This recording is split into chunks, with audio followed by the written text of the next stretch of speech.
Welcome back to Learn with us and today HTML tags and their attributes. हजुर आज चाहिँ हामी HTML को tag र attribute के हो त्यो हेर्छौं है।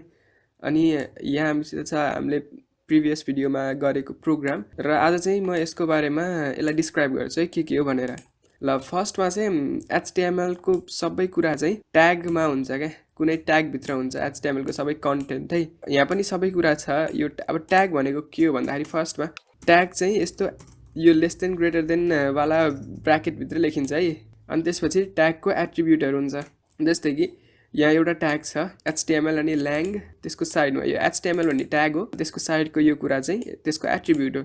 ल अब चाहिँ यो फर्स्ट लाइनमा के छ डक टाइप HTML भनेर छ है। यो फर्स्टको चाहिँ यो ट्याग हैन, यो चाहिँ के हो भन्दाखेरि एउटा इन्फर्मेसन हो।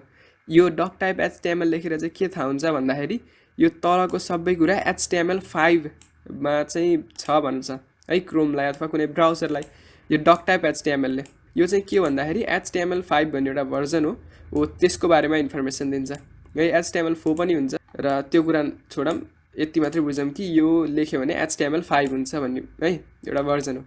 ल अब यहाँ योहरु चाहिँ ट्याग हुने यिनीहरु तल चाहिँ यो फर्स्टको ट्याग के छ सबै HTML को कुराहरु यो HTML र /HTML मा हुन्छ है। अब /HTML के भन्दाखेरि कुनै पनि ट्याग चाहिँ यो एंगुलर ब्राकेटमा ओपन हुन्छ र यस्तै खालको एंगुलर ब्राकेटमा क्लोज हुन्छ, तर क्लोज गर्नको लागि चाहिँ यो एउटा स्ल्याश लेख्न पर्छ है। सबैको लगभग क्लोजिङ र ओपनिङ छ यहाँ। जस्तै कि यो HTML को /HTML हैन, अनि यहाँ बडी को /बडी है ट्याग हुन्छ। अनि तिनीहरुको एउटा क्लोज गर्ने ट्याग हुन्छ, एउटा ओपनिङ ट्याग अनि क्लोजिङ है। अनि त्यसको एट्रिब्युट हुन्छ। ल फर्स्टमा चाहिँ के HTML अनि lang = en यो भनेको एउटा एट्रिब्युट हो। अनि यसले के भन्छ यो तलको HTML चाहिँ इंग्लिश ल्याङ्ग्वेजमा छ भन्छ है। अनि सबै कुरा चाहिँ यही HTML भन्ने ट्याग भित्र छ। र अब चाहिँ त्यसको तल एउटा अर्को ट्याग छ हेड है।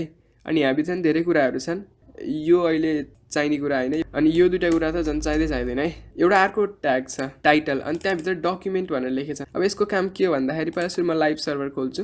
अनि अब चाहिँ यहाँ डकुमेन्ट भनेर आछ नि, यो यहाँ जे आउँछ नि त्यो टाइटलमा लेखेको कुरा आउँछ के। अब टाइटललाई चेन्ज गरे भने जस्तै कि डकुमेन्टलाई HTML बनायो भने अनि त्यसपछि हेर्दाखेरि यहाँ HTML भनेर आयो, किन यो टाइटल हो। ल टाइटल ट्यागको बारेमा पनि थाहा भयो, यसले टाइटल दिन्छ है। अनि यो टाइटल चाहिँ कुन ट्याग भित्र हुनुपर्छ हेड भन्ने ट्याग भित्र है। फर्स्टमा HTML ट्याग, त्यहाँ भित्र सबै कुरा, अनि त्यसपछि हेड भित्र टाइटल हुन्छ, अनि त्यसपछि बडी भित्र चाहिँ सबै कन्टेन्ट हुन्छ, र लास्टमा फेरि क्लोजिङ HTML है। ल अब यो दिस इज अ कमेन्टको बारेमा भइसक्यो। ल यसलाई अब अनकमेन्ट गरेर हेर्ने भने के हुन्छ यहाँ चाहिँ आउँछ है। ल अब चाहिँ हामी के हेर्छौँ भन्दाखेरि नयाँ एट्रिब्युट हेर्छौँ है। यो बडी भन्ने ट्याग छ नि, यसमा पनि हामीले एट्रिब्युट हाल्न मिल्छ। जस्तै कि यसको एउटा एट्रिब्युट हो BGCOLOR है। यो BGCOLOR भनेर आयो। अनि त्यसमा मानौँ रेड लेख्यो भने अब के हुन्छ यसको चाहिँ ब्याकग्राउन्डको कलर के हुन्छ रेड हुन्छ है। ल अब चाहिँ अर्को जस्तै कि अब यो बडी भित्र चाहिँ यो कन्टेन्ट हुन्छ है। एउटा अर्को ट्याग पनि छ फन्ट भन्ने है, FONT। अनि यो फन्ट भन्ने ट्याग भित्र चाहिँ यसलाई अब सुरु काटौँ, अनि यहाँ चाहिँ हेरौँ यति लेखौँ है। यसको केही एट्रिब्युटहरु छ कि यो फन्ट भन्ने ट्यागको।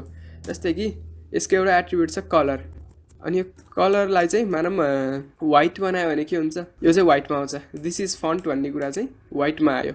यो फन्ट भन्ने ट्यागको बाहिर के लेख्यो भने चाहिँ के हुन्छ यो चाहिँ फेरि नर्मल कुरामै आउँछ, किन भन्दाखेरि दिस इज फन्ट चाहिँ फन्ट भित्र छ। अनि फन्टको एट्रिब्युटहरुले चाहिँ हो यति यहाँ भित्र भएको कन्टेन्टलाई मात्रै हेर्छ। अनि त्यसपछि यो फन्ट बाहिर भएको चाहिँ के हेर्छ यसको आफ्नो प्यारेन्टले हेर्छ के। यो एउटा ट्याग हो अनि यसको प्यारेन्ट हो यो है। यो के भित्र छ जस्तै कि अब बडीको चाइल्ड चाहिँ दुईटा छ, एउटा यो अनि एउटा यो है। ल अब यसको जहाँ छ त्यसको प्यारेन्टमा जुन एट्रिब्युटहरु छ त्यसले हेर्छ के। जस्तै कि अब यो BGCOLOR रेडवाला चाहिँ यसमा अप्लाई हुने भयो, तर यसमा चाहिँ BGCOLORले के गर्दैन, त्यही भएर यो चाहिँ नर्मल हुने भयो। अनि यो दिस इज फन्टवाला चाहिँ व्हाइट हुन्छ, किन भन्दाखेरि यो एउटा ट्याग भित्र छ अनि त्यसको चाहिँ कलर व्हाइट भनेछ है। अनि अर्को एउटा एट्रिब्युट पनि हुन्छ फन्टको साइज है। साइज भन्ने एट्रिब्युट हुन्छ। अनि त्यसपछि यहाँ चाहिँ 1 बाट 7 सम्म भ्याल्यु हुन्छ, अनि 3 चाहिँ नर्मल हो है। मानौँ 7 गऱ्यो भने के हुन्छ यसको फन्टको साइज बढ्छ। साइजमा चाहिँ मिनिमम भ्याल्यु 1 गर्न मिल्छ अनि म्याक्सिमम 7 गर्न मिल्छ है। ल अब चाहिँ दिस इज फन्ट भनेर आयो, यो चाहिँ 7 भयो। अनि त्यसपछि यो पछाडिको कुरा चाहिँ त्यो ट्याग भित्र छैन। यो फन्टको साइज बाहेक एउटा अर्को पनि एट्रिब्युट हुन्छ फन्ट फेस होइन फेस मात्र है। अब यसलाई चाहिँ मानौँ यो फन्ट गऱ्यो भने के हुने भयो, यसको फन्ट चेन्ज भयो है, यसको फन्ट अर्कै थियो अघि, अहिले अर्कै भयो। अनि त्यसपछि यसको साइज चाहिँ 4 बनाइदिउँ, अनि त्यसपछि कलर चाहिँ ब्लू बनाऊँ।